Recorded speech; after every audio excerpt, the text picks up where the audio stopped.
how to fix image quality issues such as streaks or issues feeding.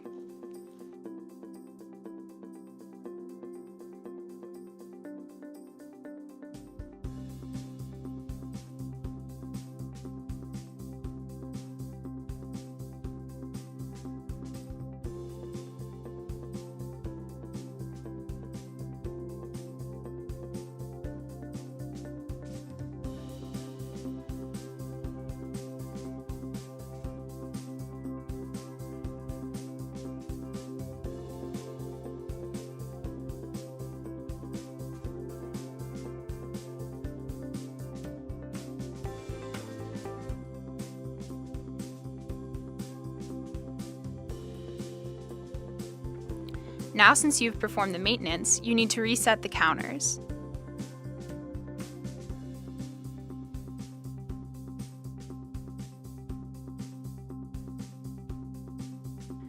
For more support, subscribe to our channel and visit www.kodakalaris.com/b2b/support-center.